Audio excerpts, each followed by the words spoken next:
اللهم صل على سيدنا ومولانا محمد صاحب التاج والمعراج والبراق والعلم دافع البلاء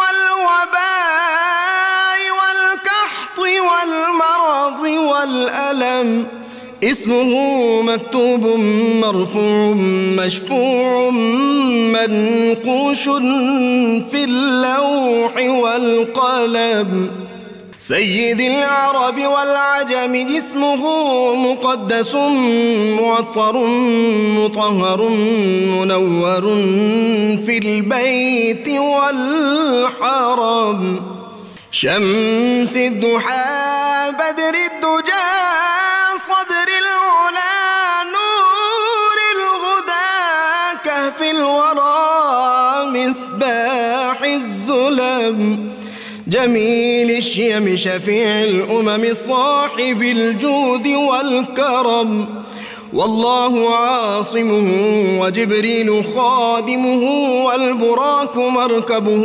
والمعراج سفره وفوق سدرة المنتهى مقامه وقاب قوسين مطلوبه والمطلوب مقصوده والمقصود موجود سيد المرسلين خاتم النبيين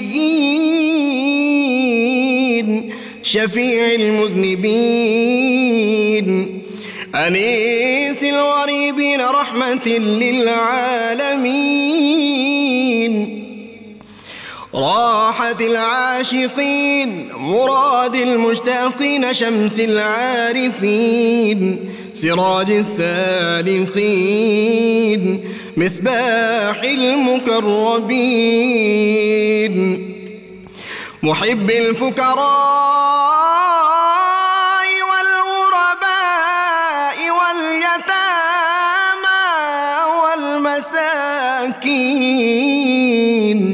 سيد الثقلين نبي الحرمين إمام القبلتين وسيلتنا في الدارين صاحب قاب قوسين محبوب رب المشرقين ورب المغربين جد الحسن والحسين مولانا ومولى الثقلين سيدنا أبي القاسم محمد بن عبد الله نور من نور الله يا أيها المشتاقون بنور جماله بلغ العلا بكماله كشف الدجى بجماله حصنت جميع خصاله صلوا عليه وآله وأصحابه وسلموا تسليما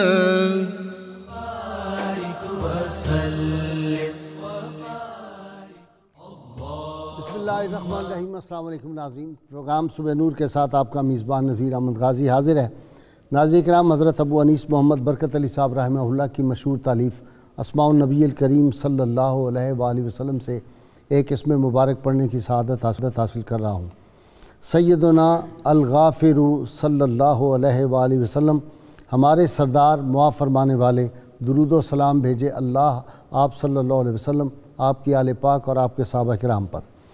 سیدنا ابو ہریرہ رضی اللہ عنہ سے روایت کہ رسول اللہ صلی اللہ علیہ وآلہ وسلم نے ارشاد فرمایا، جو شخص کسی دوسرے کو معاف کرتا ہے تو اللہ تعالیٰ اس کی عزت بڑھا دیتا ہے، اور جو آدمی اللہ کے لیے عاجزی اختیار کرتا ہے اللہ تعالیٰ اس کے درجات بڑھا دیتا ہے۔ اسی طرح حضرت معاذ رضی اللہ عنہ سے روایت ہے کہ حضور نبی کریم صلی اللہ علیہ وآلہ وسلم نے فرمایا کہ جس شخص نے غصہ کو پی لیا حالانکہ وہ اسے نافذ کرنے پر قادر تھا تو اللہ تعالیٰ بروز قیامت ساری مخلوق کے سامنے اسے بلائے گا اور اسے بہت بلند مقام عطا فرمائے گا جسے دیکھ کر تمام لوگ رشک کریں گے۔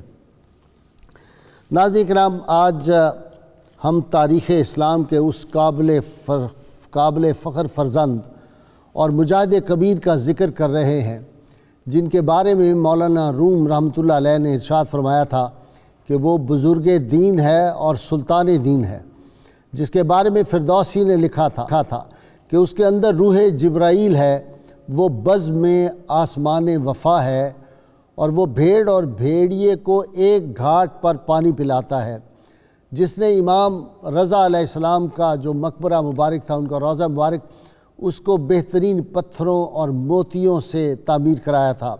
جس کے مزار پر علامہ اقبال 1933 میں نادر شاہ کی دعوت پر جب افغانستان گئے تو ان کی قبر پر کھڑے ہو کے علامہ نے مثنوی مسافر کے اشعار لکھے تھے، اور علامہ بہت دیر تک وہاں روتے رہے، اور جو علامہ نے وہاں پہ فرمایا اس کا مفہوم یہ تھا، انہوں نے کہا کہ فرشتے تیری قبر پر تلاوت کرتے ہیں، اور اس کی شمشیر بجلی کی طرح شعلہ فشاں تھی، اور اس کی ہیبت سے کہو بیابان لرزتے تھے، اس کا پرچم روئے زمین پر اللہ کی آیت تھا۔ اور ناظرین کرام، علامہ نے ان کے بارے میں بڑی بڑی خوبصورت باتیں کہی ہیں۔ علامہ نے کہا، نہ وہ حسن میں رہی شوخیاں، نہ وہ عشق میں رہی گرمیاں، نہ وہ غزنوی میں تڑپ رہی، نہ وہ خم ہے زلف ایاز میں، اور کیا نہیں اور غزنوی کارگاہ حیات میں، بیٹھے ہیں کب سے منتظر اہل حرم کے سومنات، جس کی زندگی جہد مسلسل تھی۔ وہ جو علامہ نے کہا تھا، یقین محکم عمل پہم محبت فاتح عالم، جہاد زندگانی میں یہ ہیں مردوں کی شمشیریں۔ وہ رات کا نمازی اور وہ جو دن کا غازی تھا، وہ جس نے کوئی دن ایسا نہیں جس دن کوئی فتح حاصل نہ کی ہو، وہ جس کے نام سے سارے ہندوستان کے اس زمانے کے ہندو راجہ اور بادشاہ جو کانپا کرتے تھے، مائیں رات کو اس کا نام لے کے اپنے بچوں کو ڈرا کے سلاتی تھیں کہ ہم وہ لوگ ہیں جنہوں نے تاریخ میں اتنی عظیم ہستیاں جو تھیں ان کو پیدا کیا تھا۔ میری مراد سلطان محمود غزنوی رحمۃ اللہ علیہ، عظیم عاشق رسول۔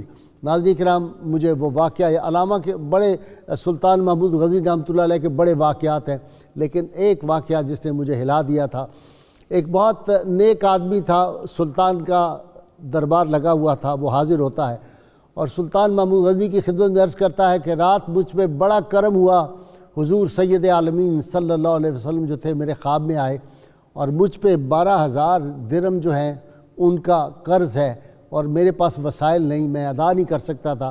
تو سرکار مدینہ صلی اللہ علیہ وسلم کی بارگاہ میں عرض کیا، حضور پریشان ہوں، اتنا قرض مجھ پہ ہے۔ آپ نے ارشاد فرمایا، جاؤ اور سلطان محمود غزنوی کو میرا سلام کہنا، اور وہ تمہارا قرض بھی ادا کر دے گا اور تمہاری خدمت کرے گا۔ میں نے کہا، یا رسول اللہ، جب میں اس کی پاس جاؤں گا سلطان کے، تو اس کو کیسے اعتبار آئے گا میرے خواب کا؟ وہ کہے گا شاید خواب گھڑ لی ہے۔ آپ صلی اللہ علیہ وسلم ارشاد فرمایا، اس کو کہنا کہ ہم اس سے راضی ہیں، وہ 30,000 مرتبہ اول رات اور 30,000 مرتبہ آخر رات ہم پہ درود پڑھتا ہے، جب تم یہ بات بتاؤ گے تو تمہارے سارے مسائل حل ہو جائیں گے۔ وہ بادشاہ کے دربار میں جاتا ہے، جا کے کہتا ہے، یہ سارا خواب سناتا ہے۔ درباری بیٹھے ہوئے تھے، انہوں نے کہا، سلطان، لگتا ہے یہ ایسے اس نے اپنے پاس سے کوئی بات بنا لی ہے، یہ کیسے ممکن ہے کہ آپ 60,000 مرتبہ ایک رات میں ممکن نہیں درود پاک پڑھنا۔ سلطان نے کہا کہ میں درود ہزاری 3 مرتبہ سونے سے پہلے پڑھتا ہوں، اور تہجد کے وقت اٹھ کے پھر 3 دفعہ پڑھتا ہوں، ایک دفعہ درود ہزاری پڑھیں تو 10,000 کا ثواب ہے۔ تو یہ میرے خواب کی وہ جو میرے عمل کی سچائی بارگاہ رسالت میں آپ صلی اللہ علیہ وسلم مل گئی ہے۔ سلطان نے نہ صرف اس کا سارا قرض ادا کر دیا، بلکہ اپنے پاس سے بھی اس کو انعام و اکرام دیا، اور تاریخ میں لکھا ہے کہ بے شمار مرتبہ سید عالمین صلی اللہ علیہ وسلم کی زیارت پاک ہوتی تھی۔ اور وہ جو تاریخی بات اس نے کی، سیدنا عبداللہ رضی اللہ تعالیٰ عنہ، حضور صلی اللہ علیہ وسلم کے والد گرامی، جب ان کے مزار پہ حاضر ہوا تو اس نے بڑی خوبصورت بات وہاں پہ لکھ کے بھی لگوائی تھی لوح پہ۔ اس نے کہا، یا سیدنا عبداللہ، دنیا میں ہزاروں باپ ہوں گے جن کا نام عبداللہ ہوگا، ہزاروں بیٹے ہوں گے جن کا نام محمد ہوگا، لیکن محمد رسول اللہ صلی اللہ علیہ وسلم کا والد جو ہے وہ ایک ہی عبداللہ ہے، اور ایک ہی بیٹا محمد رسول اللہ خاتم النبیین ہے۔ میں آپ کے دربار پاک پہ حاضر ہوا ہوں، آپ کے قدموں میں، ایک سفارش میری کر دیجئے، اپنے صاحبزادے سے، اپنے فرزند ارجمند سے ایک سفارش کر دیجئے کہ میں ایک سائل آپ کی خدمت میں کھڑا ہوں، روز قیامت جب رسول اللہ صلی اللہ علیہ وسلم کے غلاموں کی فہرست تیار ہو تو سلطان محمود غزنوی کا نام اس میں وہ شامل فرما لیں. میری یہ سفارش اپنے صاحبزادے سے کر دیجئے. ناظرین کرام، یہ سلطان محمود غزنوی وہ ہے جس نے سومناتھ کو فتح کیا تھا. کیسے کیا تھا، کیوں کیا تھا، کس طرح وہ وہاں پہ پہنچا تھا، اس کو کیا کیا آفرز ہوئی تھی، کیا کیا دنیاوی لالچیں دی گئی تھی، اسے کیسے پاہے کارت سے ان کو ٹھکرایا تھا اور کس طرح فتوحات حاصل کی تھی. اس کے دور میں کیسا عدل کا نظام تھا، کیسا رعایا کی ہمدردی اور ان کی خبرگیری کرتا تھا، کیسے اس نے علم کی خدمات کی اور کتنی بڑی بڑی یونیورسٹیاں بنائیں، کتنی بڑی بڑی شخصیات اس کے دور میں پیدا ہوئیں. یہ ساری باتیں آج میں اپنے اسکالر حضرات سے پوچھوں گا. میں سب سے پہلے تعارف کرا دوں. بہت راحت ہو رہی ہے. میرے پہلے جو پروگرام ہوتے تھے کچھ عرصہ پہلے سلطان محمود غزنوی رحمۃ اللہ علیہ پہ اور سلطان صلاح الدین ایوبی پہ، تو میں نے مرحوم جنرل حمید گل کو میں اپنا مہمان بنایا کرتا تھا. تو کل میں نے اپنے یہاں پہ پروڈیوسر سے درخواست کی تھی کہ ان کا بیٹا بھی میں نے ایک آدھ دفعہ دیکھا ہے، بہت اچھی گفتگو کرتا ہے، ان کو کہیں سے تلاش کریں. تو آج ہمارے ساتھ محمد عبداللہ گل، چیئرمین تحریک جوانان پاکستان و کشمیر، ہمارے ساتھ ہے اسلام آباد اسٹوڈیو سے، اور مجھے بڑی راحت ہو رہی ہے. عبداللہ گل، بہت شکریہ، ویلکم، آپ تشریف لائے. انشاءاللہ آپ سے گفتگو ہوگی. اور میرے لاہور اسٹوڈیو میں آج میرے ساتھ پروفیسر محمد یوسف عرفان، آپ جانتے ہیں پاکستان کی روحانی اساس کے مصنف ہیں اور بڑی علمی شخصیت. ان کے ساتھ کیپٹن ریٹائرڈ جہانگیر احمد، یہ جو ہے بیوروکریٹ ہیں ریٹائرڈ اور بڑے درویش صفت اور بڑا گہرا مطالعہ ان کا تاریخ اسلام کا. یہ دونوں میرے یہاں مہمان ہیں. آپ دونوں کا بہت بہت شکریہ. میرا خیال ہے میں ابتدا کروں عبداللہ گل سے ہی. جی بالکل، مہمان ہیں، ان کا حق پہلے ہے، وہ ہمارے آج پہلی دفعہ مہمان ہیں. جی عبداللہ گل، سلطان محمود غزنوی، جب ان کا نام آتا ہے تو آپ کے والد اور میرے دونوں کے جذبات ایسے بھڑکتے تھے. میں تو ان کو کہتا تھا کہ جناب میری کیفیت ہی ہو گئی ہے، میرا جی چاہ رہا ہے گھوڑا میرے پاس ہو، ہاتھ میں تلوار ہو اور میں میدان جہاد میں نکل پڑوں. جی سلطان محمود غزنوی. بسم اللہ الرحمن الرحیم. آپ کا بہت بہت شکریہ اور تمام لوگوں کو السلام علیکم. خاص طور پہ یہاں جو مہمان بیٹھے ہوئے میرے بہت ہی قابل احترام ہیں، اور یوسف عرفان صاحب کا تو میں بہت جو ہے مداح ہوں، اور مجھے بہت خوشی ہوئی کہ آپ نے جتنے اچھے الفاظ کہے. آج یہ میری خوش قسمتی ہے کہ میں ایک اتنے بڑے مجاہد کے متعلق بات کرنے کے لیے آپ نے مجھے بلایا، اور میں یہ خوش نصیبی سمجھتا ہوں اپنی. بس یہی کہوں گا کہ دشت تو دشت ہیں، دریا بھی نہ چھوڑے ہم نے، بحر ظلمات میں دوڑا دیے گھوڑے ہم نے. سبحان اللہ. یہ سبحان اللہ. جو شخصیت جن کا آپ نے نام لیا، یہ تو ایک تاریخ ساز شخصیت ہے. وہ لوگ جو اللہ کے نبی سے پیار کرنے والے، قرآن سے ڈرنے والے، جنہوں نے اپنی طاؤس و رباب جو ہے وہ نہ اپنایا بلکہ شمشیر و ثنا کو اپنایا، اور اس کے بعد تاریخ کے اندر وہ نام چھوڑا جس سے ہماری جو ہے وہ سر آج بھی فخر سے بلند ہیں. اور انشاءاللہ تعالی آنے والا دور مسلمانوں کا دور ہے، ریسرجنس آف اسلام ہے، اور انشاءاللہ تعالی وہ رہے گا. 971 میں پیدا ہونے والے اور صرف 58 سال کی عمر میں جو ہے اللہ تعالیٰ کے پاس جانے والے سلطان محمود غزنوی، جن کا نام سلطان جو ہے پھر ان کے نام سے شروع ہونا شروع ہوا، اور آج بھی ہندوستان کے اوپر ایک ہیبت طاری ہو جاتی ہے. سلطان محمود غزنوی کا نام سننے سے ہی جب وہ گریٹ صلاح الدین کا نام سنتے ہیں، یعنی کہ صلاح الدین ایوبی رحمۃ اللہ علیہ کا نام، تو یہ تو بڑی ہماری خوبصورت داستان ہے. اور یہ کیا ہے، غریب و سادہ و رنگین ہے داستان حرم، نہایت اس کی حسین ابتدا ہیں اسماعیل. یہ قربانی سے شروع ہونے والا مذہب ہے اور قربانی کے اوپر ختم ہوتا ہے. آپ جتنے ہمارے مسلمان جتنے بھی حکمران گزرے، جو ہمارے میں کہوں گا کہ مجاہد کبیر گزرے، ان کا کیا تھا؟ انہوں نے صرف میدان جنگ میں رکھا اور انہوں نے للکارا اور اللہ تعالیٰ کے پیغام کو آگے پہنچایا، اور پھر ان کی ایک ہیبت طاری ہو گئی. غزنوند کے اندر انہوں نے اپنی حکومت قائم کی. ان کے والد جو تھے، پورا نام تو بن یامین الدولہ جو ہے وہ ان کا ابو قاسم یامین الدولہ ابو قاسم محمود سبتگین تھا ان کا نام، اور کیونکہ والد کا نام سبتگین تھا، اور الحمدللہ محنت کرتے رہے. اور اس کے بعد پھر جب 997 میں ان کو موقع ملا تو اللہ تعالیٰ نے پھر ان سے کام لیا، اور پھر اس وقت کا یہ جو پاکستان تھا اس کے اوپر بھی جو ہے وہ انہوں نے متعدد جو ہے وہ حملے کیے، بھٹنڈا کے اندر، ملتان میں، اور اسی طریقے سے پشاور میں، اور پھر اپنی امپائر کو بڑھایا کابل کے اندر۔ پھر لشکر گاہ جو ہے وہ انہی کے نام سے مشہور ہوئی کہ انہوں نے وہاں لشکر تشکیل دیا، اور وہ آج بھی افغانستان، جس کو ہم پہلے جو پرانا خراسان تھا اس کے اندر ریاست قائم کی، اور پھر ایران تک چلے گئے، سیستان سے۔ یوسف عرفان، ہم جو جیتے تھے تو جنگوں کی مصیبت کے لیے، اور مرتے تھے تیرے نام کی عظمت کے لیے، تھی نہ کچھ تیغ زنی اپنی حکومت کے لیے، سر بکف پھرتے تھے کیا دہر میں دولت کے لیے، قوم اپنی جو زر و مال جہاں پر مرتی، بت فروشی کے عوض بت شکنی کیوں کرتی؟ جی بہت بہت شکریہ، اور خاص طور پہ چینل کے منتظمین، مالکان اور آپ کا، کہ آپ نے ایک ایسی شخصیت کا انتخاب کیا ہے جس نے اہل پاکستان کو اپنی روایت کی طرف لوٹنے کا درس دیا ہے۔ سبحان اللہ۔ سلطان محمود غزنوی جو ہیں، ان کی شخصیت ایسی ہے کہ اگر خالد بن ولید رضی اللہ عنہ کو دیکھیں تو ان کے یعنی دور میں ان کی زندگی میں کوئی شکست نہیں ہے، اسی طرح سلطان محمود غزنوی کی زندگی میں کوئی شکست نہیں ہے، سبحان اللہ۔ مگر ان کی شخصیت اور کردار کی کیفیت یہ ہے کہ اگر کہا جائے کہ یہ حافظ تھے، یہ محدث تھے، یہ فقیہ تھے، یہ ولی اللہ تھے، تو یہ سب جائز ہے۔ اور ریاستی امور میں اگر ہم دیکھیں تو انہوں نے ریاست کو وسعت دی ہے، اندرونی مسائل کو ختم کیا ہے، اور بیرونی معاملات میں ہیبت قائم کی ہے کہ مسلمان کسے کہتے ہیں۔ اور قومی ملی امور میں ان کا وہ مقام ہے کہ جہاں بنو عباس یعنی عباسی خلافت انتشار کا شکار تھی، انہوں نے استحکام دیا، اور اس کابل کو بھی استحکام دیا جو منتشر تھا۔ اور پھر یہ واحد شخص ہیں جنہوں نے سیاسی بصیرت کی بنیاد پر یہ جو موجودہ پاکستان ہے انکلوڈنگ پانی پت، یہ کابل کا حصہ بنایا، اور ان کی فتوحات میں اتنا استحکام تھا کہ یہ تقریباً 200 سال یہاں پر مسلمانوں کی حکومت رہی، جو غوری کے لیے بنیاد بنی، سپیڈ ورک۔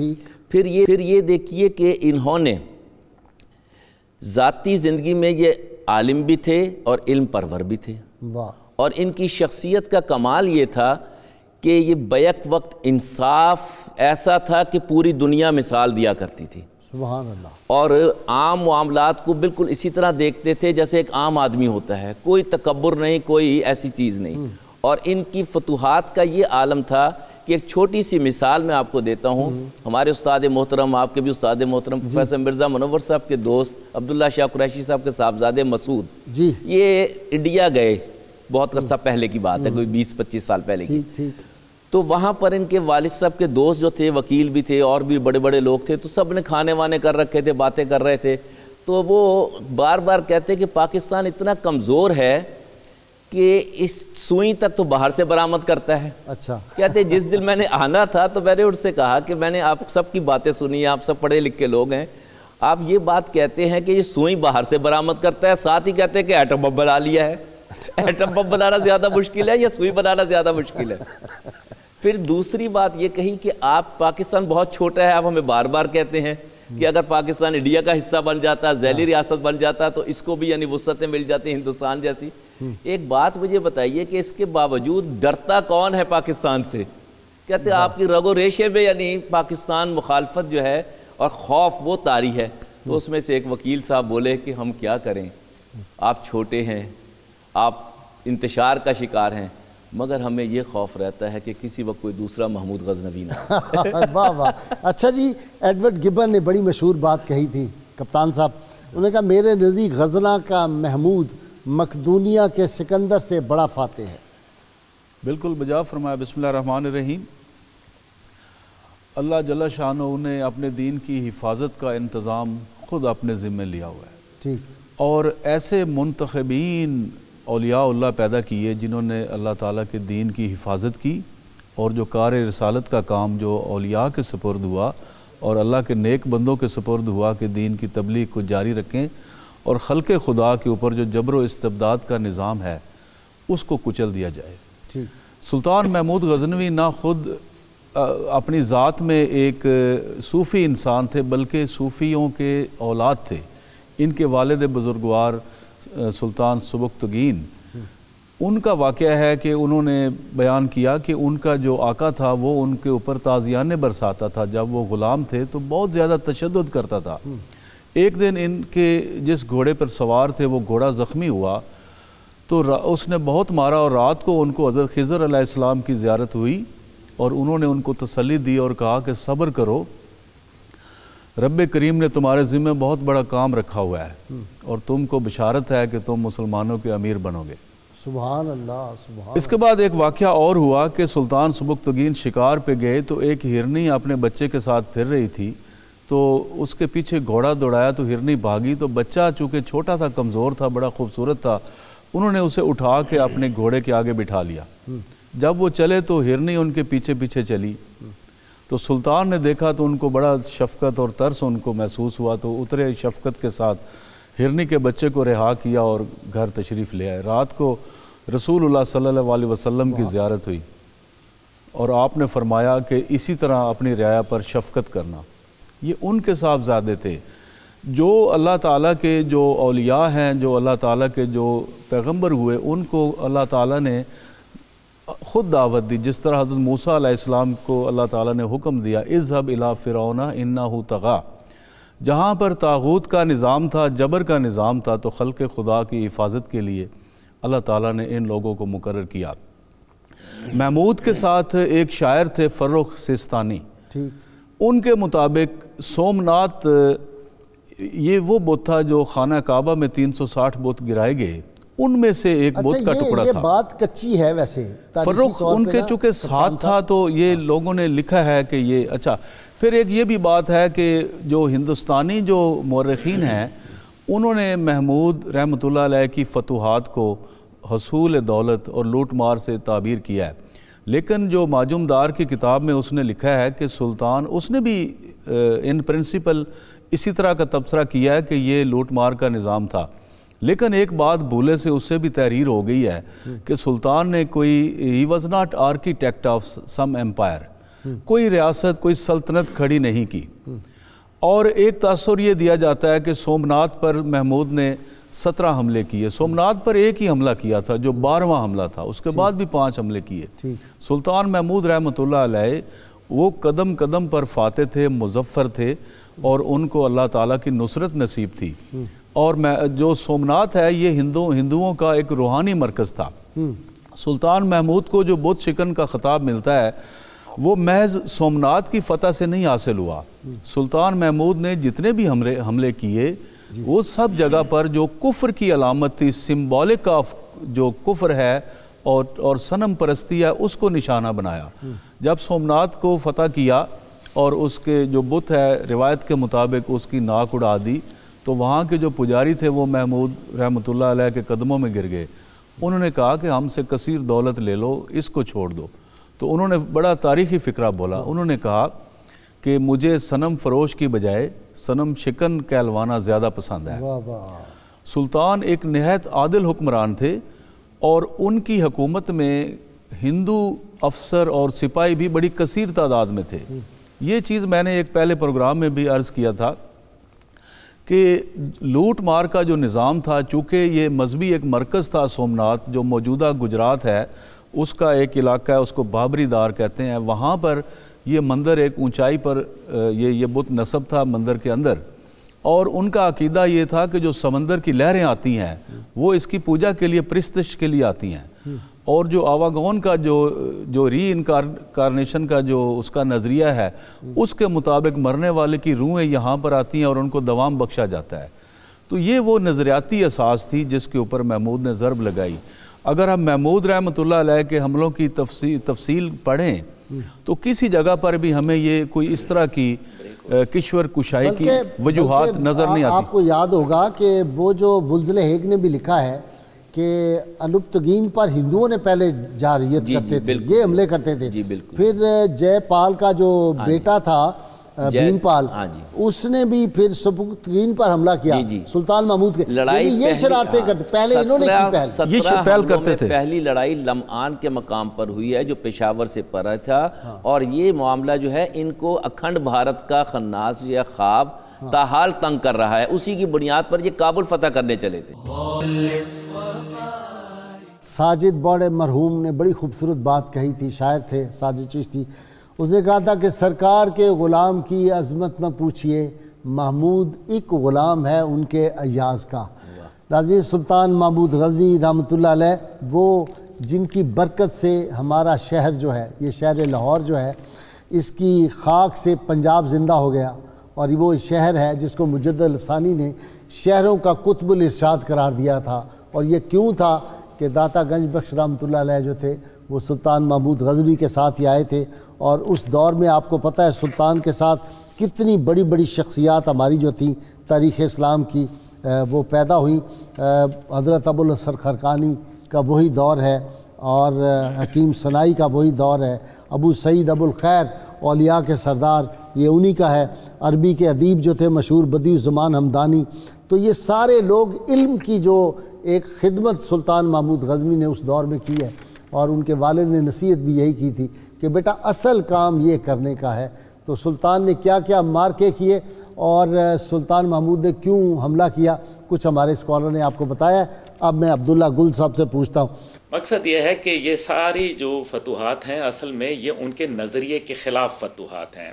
ہندوستان کا جو نظریہ تھا، جو ظالم کو جو ہے وہ سہارا دیتا تھا، جو مظلوم کا ساتھ نہیں دیتا تھا، جو انسانیت کی تذلیل کرتا تھا، جو انسان کے اندر طبقاتی نظام کو جو ہے وہ جنم دیتا تھا، جو بتاتا تھا کہ ایک ہی عدلہ کے پیدا کیے ہوئے انسان، ایک ہی مٹی سے بنے ہوئے انسان جو ہیں ان میں تفریق ہے، کوئی برہمن ہے اور کوئی جو ہے وہ شودر ہے۔ یعنی کہ آج کی گلوبل ورلڈ کے اندر اندازہ کریں کہ ایک آدمی کو چھونا جو ہے وہ حرام ہے، یہ کیسا یہ مذہب ہے؟ تو پھر اس کے اوپر وہ جو پروہت تھے اور وہ جو وہاں داسیاں تھیں ان کے ساتھ جس طریقے سے پھر کہا، اور پھر نسیم حجازی اپنی کتاب میں لکھتے ہیں کہ وہ کہتے ہیں کہ روپوتی میری طرف دیکھو میں مہادیو ہوں، تو پھر وہ روپوتی کیا کرتی ہے؟ تو یہ محمود غزنوی جو ہے ان کی آواز بن کے آئے، اور انہوں نے جو ہے نظریے کے خلاف جو ہے وہ اعلان جنگ کیا، اور وہ بت شکن کہلائے۔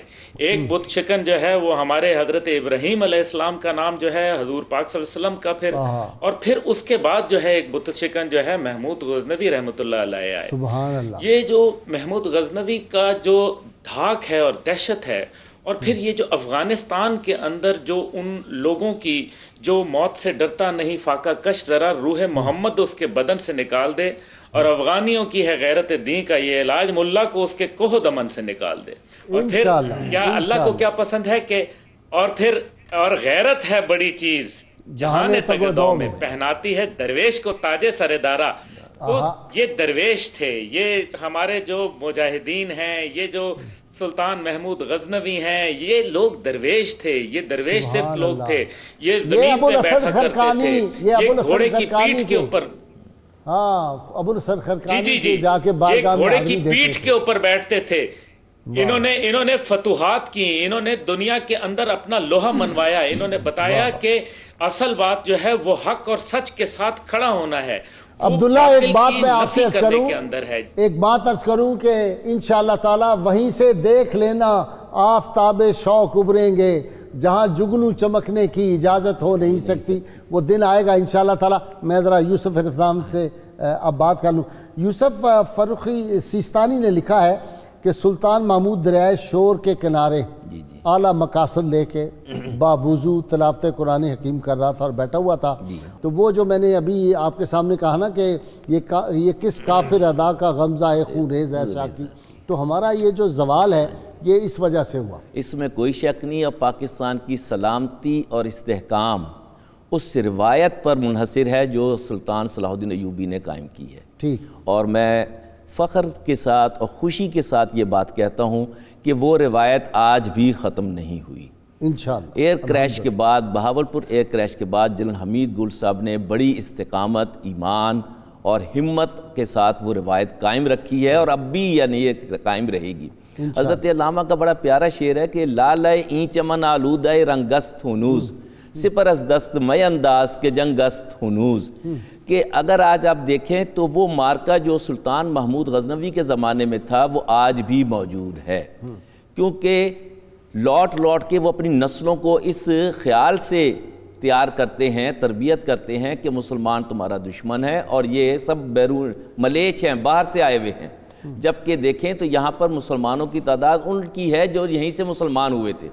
مگر محمود غزنوی کی شخصیت کا جو کمال تھا وہ یہ تھا کہ وہ اندر باہر ایک تھے، سبحان اللہ۔ اور دوسری بات یہ تھی کہ ان کی حضور صلی اللہ علیہ وسلم کے ساتھ محبت جو تھی وہ اٹوٹ تھی، وہ غیر مشروط تھی، غیر مشروط محبت اور لامحدود وفاداری، اور ایمان کی وہ کیفیت تھی کہ جو ہمارے لیے یعنی شنید ہوتا ہے ان کے لیے دید تھی۔ سبحان اللہ۔ اور جہاں تک یہ ابھی آپ نے درود شریف کا بھی ذکر کیا تھا کہ ان کا معمول تھا کہ وہ درود شریف، اور درود لکھی اسی وجہ سے مشہور ہے کہ حضور صلی اللہ علیہ وسلم نے فرمایا کہ تم بہت کام کرتے ہو، بعد میں یہ مشقت بھی کرتے ہو، تو تمہارا ایک بار پڑھنا جو ہے وہ اس طرح ہے، اور وہ ہماری آج تک روایت گھروں میں موجود ہے۔ درود لکھی میں نے خود اپنے گھر میں بھی دیکھا ہے، میری والدہ بھی پڑھا کرتی تھی، والد صاحب بھی پڑھا کرتے تھے۔ یہ وہ روایت ہے جس سے ہمیں جڑنا ہے۔ اب یہ دیکھیے کہ اس وقت تھا کیا ہندوستان کمزور تھا؟ نہیں۔ کیا انڈیا کے راجے مہاراجے کمزور تھے؟ نہیں۔ ظالم ہونا، لوگوں کو لوٹنا وہ اور بات ہے، مگر ان کی بہادری کا یہ عالم تھا کہ 5-5 لاکھ کی فوج ہے ان کے پاس۔ ایسے ہی 200 سال حکومت کی ہے اس پاکستان جو ہمارا موجود ہے، اس پہ سلطان محمود غزنوی رحمۃ اللہ علیہ۔ اچھا جی، سلطان محمود غزنوی رحمۃ اللہ علیہ جب ابو الحسن خرقانی کا جبہ مبارک آئے اور وہ پھر فتح ہوئی، اس کے صدقے دعا مانگی، تو خواجہ حسن نظامی نے لکھا کہ وہ جگہ جو ہے وہ محفوظ ہوئی ہے اور وہاں پہ باقاعدہ ایک یادگار بنا دی گئی تھی، لوگ وہاں جاتے تھے، فاتحہ پڑھتے تھے۔ تو سلطان محمود غزنوی جب واپس گئے تو حضرت ابو الحسن خرقانی رحمۃ اللہ خدمت میں کافی ساری سونے کی اشرفیاں اور زر و جواہرات پیش کیے، تو آپ نے کمال کی بات فرمائی۔ آپ نے کہا سلطان، اس پہ نہ میرا حق ہے نہ تمہارا حق ہے، اگر تم قوم کی مرضی کے خلاف خرچ کرو گے تو یہ خیانت اور کل عذاب الہی تمہارا مقدر ہوگا۔ اٹھاؤ یہ اشرفیاں لے جاؤ اور کن کو دو؟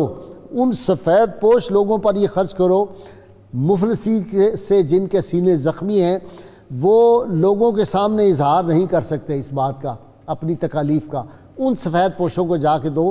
اپنے اقربا پہ، اپنے عزیزوں پہ اگر تم نے خرچ کیا تو کل تمہارا ٹھکانہ جہنم ہوگا، لوگ تمہارا گریبان پکڑیں گے۔ یہ تھے، انہوں نے کہا رعایا کے نگہبان بنو۔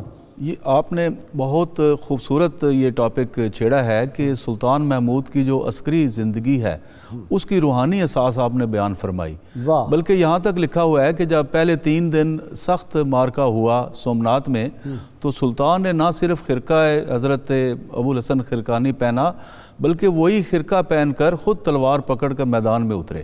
سبحان اللہ۔ اور سلطان محمود جو تھے انہوں نے کبھی بھی اپنے آپ کو شہنشاہ نہیں کہلوایا۔ آپ یہ دیکھیے کہ اسپین میں اور پرتگال میں مسلمانوں کی بہت وسیع حکومت تھی، اور ادھر ترکمانستان تک، سمرقند، بخارا تک یہ ساری فتوحات ہو گئیں، افریقہ فتح ہو گیا۔ ہندوستان میں جو پنجاب جس کو کہتے ہیں، جس میں آج کل کے صوبہ سرحد کے پی کا حصہ اور کچھ کشمیر کا حصہ، یہاں پر ایک بالشت زمین بھی مسلمانوں کے پاس فتح نہیں ہو سکی۔ اچھا۔ اور یہ سلطان محمود کے ہاتھوں یہ فتوحات ہوئیں۔ 2 باتیں ذکر کرنا بڑا ضروری ہے۔ سلطان محمود جو تھے یہ خلیفہ بغداد، جو اس وقت القادر باللہ جو 991 سے 1031 تک خلیفہ رہے، ان کے بہت مطیع تھے۔ سلطان اپنی ہر مہم کی ان کو اطلاع دیتے تھے، اس کی رپورٹ بھیجتے تھے اور ان سے اجازت طلب کرتے تھے۔ اور سلطان نے جو بت شکن مشہور ہوئے، مثلاً ایک جگسوم بت تھا تھانیسر کے علاقے میں، اس کے بارے میں ہندوؤں کا عقیدہ یہ تھا کہ یہ تخلیق کے وقت سے یہ بت موجود ہے۔ اور سومنات کے بت کے اوپر بھی دائرے بنے ہوئے تھے، ہر سال ایک دائرہ بناتے تھے، 3000 دائرے اس کے اوپر بنے ہوئے تھے کہ اس کی بھی اتنی وہ عمر تھی۔ تو سلطان نے جب سومنات فتح کیا تو جب خلیفہ بغداد القادر باللہ کو اطلاع دی تو انہوں نے بہت خوش ہو کر ان کو اپنا خرقہ نوازا اور ساتھ ان کو خطاب دیا کاف الدولت والاسلام، ریاست اور اسلام کی پناہ۔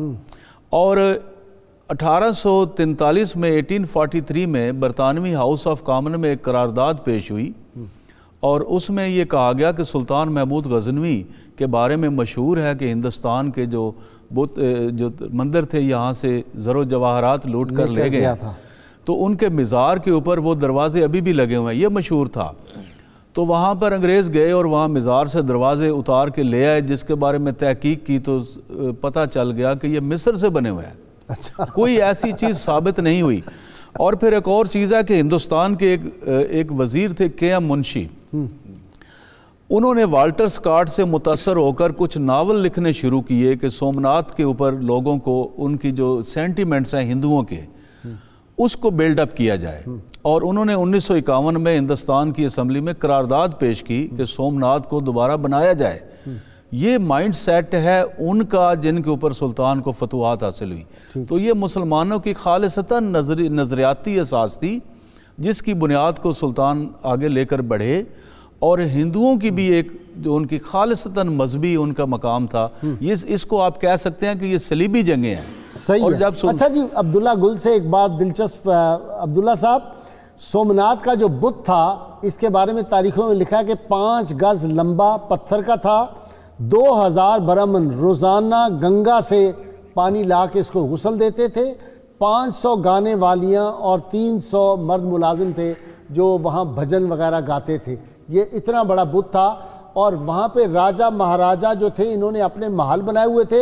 اس لیے یہ جو ہسٹری کو ڈسٹارٹ کرنے کی کوشش کی جاتی ہے اور سلطان محمود غزنوی پہ جو ہے وہ اس قسم کے تہمت میرے خیال میں بہتان لگائے جاتے ہیں، یہ بالکل غیر مناسب اور یہاں کے دانشور، یہ ایسے ہی ہے دانشور جو ہیں عبداللہ، یہاں کے دانشور پاکستان کے، یہ میں جان بوجھ کے دانشور کہہ رہا ہوں، آپ سمجھ رہے ہوں گے، دانشور تو وہ ہوتا ہے نا جس کو خیرہ نہ کر سکا مجھے جلوہ دانش فرنگ، سرما ہے میری آنکھ کا خاک مدینہ و نجف۔ خاک مدینہ و نجف جن کی فکر میں ہوتا ہے وہ ہوتے ہیں دانشور۔ محبتوں کی بات کریں تو ایسے ہی واقعات جو تھے، کیا انہوں نے فوجیں اپنی نہیں رکھی ہوئی تھی مصر کے اندر؟ تو وہاں بھی یہی کام تھا۔ کیا حضرت یوسف علیہ السلام کیا اس کے اندر ایسا کام نہیں ہوا؟ تو بالکل وہاں بھی انہوں نے محبتوں نے بڑے طریقے سے لوگوں کو ڈرا دھمکا کے جھوٹ کے اوپر، غلط کے اوپر جو ہے وہ سارا یہ جو تعمیر کی ہوئی تھی منزل، یہ اس بنیاد کے اوپر کی تھی۔ یہاں بھی یہی تھا کہ جو یہ ہاتھ سے بنائے ہوئے بت جو تھے ان کو پوجا کیا جاتا تھا، اور ان کی پوجا کی آڑ کے اندر لوگوں کا مال مویشی گھسیٹ لیا جاتا تھا، ان کی عورتوں کو جو ہے وہ بالکل ناجائز ان کے ساتھ ظلم اور زیادتی ہوا کرتی تھی، غیر انسانی سلوک ہوا کرتے تھے۔ اس کی بنیاد کے اوپر آپ دیکھ لیں کہ جب تھانی سر کے اندر بھی گئے تو وہاں کیا تھا، وہاں بھی ایک بت ہی تھا نا جس کے پیچھے گئے، اور پھر اسی طرح گوالیار کے اندر، اور پھر اگر دوسرے اس میں چلے جائیں تو کنوج کے اندر آپ کو، اور یہ سارے جو تھے یہ کیا مقصد تھا؟ یہ سارا مقصد یہ تھا کہ وہ جو بتوں کی پرستش کرنا ہے، جس کا اسلام نے جو ہے وہ بڑا واضح جو ہے وہ ہمیں حکم دیا ہوا ہے کہ اللہ کے علاوہ کسی کی پرستش جو ہے وہ جائز نہیں ہے، اس کی بنیاد کے اوپر یہ ایک اسلامی ریاست کی ذمہ داریاں تھیں جو سلطان محمود غزنوی نے نبھائیں۔ وہ لٹی لٹی مساجد، وہ تباہ خانقاہیں شب و روز تک رہی ہیں میرے غازیوں کی راہیں، جہاں گردنیں کٹی ہیں، جہاں عصمتیں لٹی ہیں، کسی میر کارواں کو وہ پکارتی ہیں راہیں، سر کفر توڑنا ہے مجھے اے خدا عطا کر، کسی غزنوی کے بازو کسی غزنوی کی باہیں۔ اللہ تعالیٰ پھر اس پاکستان کو کوئی سلطان محمود غزنوی کا غلام عطا فرما دے، ہمارے سارے مسائل حل ہو جائیں۔ کتاب الشفا سے جناب نسخہ کھیتوں کی شادابی کا عمل، اللہ تعالیٰ کے اسم مبارک یا حلیموں 1000 مرتبہ کاغذ پر لکھ کر پانی میں بھگو کر وہی پانی کھیت میں ڈالنے سے وہ کھیت ہمیشہ سرسبز و شاداب رہے گا۔ شرط یہ ہے کم از کم 11 مرتبہ کوئی بھی درود پاک جو آپ کو آتا ہو وہ ضرور پڑھیں۔ سیدنا غوث اعظم سیدنا شیخ عبد القادر جیلانی رحمہ اللہ کا قول مبارک فرماتے ہیں، اپنے اعمال میں اخلاص پیدا کرو، کیونکہ اخلاص کے بغیر کوئی بھی عمل فضول مشقت ہے۔